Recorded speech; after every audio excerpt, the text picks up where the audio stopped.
The most common question I get is how do I turn all the information I have about a stock into an actionable long or short idea? You have all the financials, the 10Q, the 10K, all the reported numbers, you build a financial model, and what? Is this stock a long, a short, or anything else? And you just have no idea. The best approach is to take a view on the business. Is it cyclical? Are there any secular headwinds or tailwinds?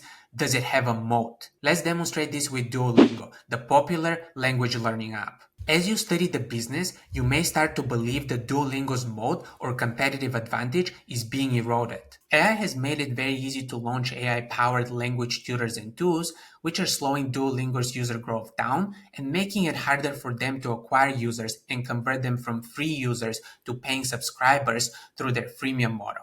You may also believe that Duolingo will see a significant gross margin reduction as the company continues rolling out more AI-powered features. Why? Because their business pre-AI has always been pure software, where marginal costs approach zero and they benefit from massive operating leverage, expenses growing slower than revenue. But now with more AI features, infrastructure and compute costs are likely to rise faster than revenue, and Duolingo's business might lose its high margin profile. You can then take these two hypotheses, competitive pressures and margin compression, to recommend a short position in the stock. This is even before starting to quantify your view relative to consensus. You reason about the business and make actionable inferences. Because remember, your financial model on its own is generally not a direct source of variant view. You have a hypothesis and use the model to quantify it and check what it implies for KPIs and valuation versus consensus. For Duolingo, using the two fundamental hypotheses that we just talked about, rising competition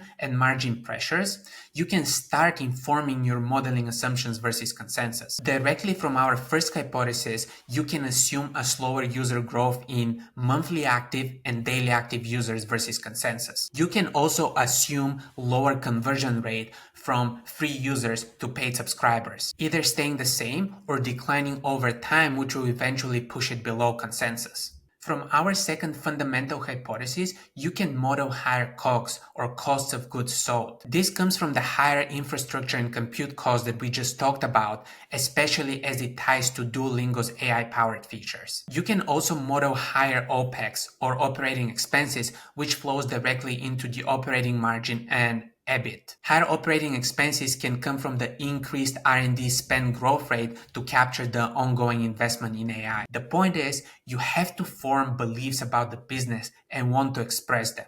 It will never be a perfectly informed bet, but you have to have some conviction.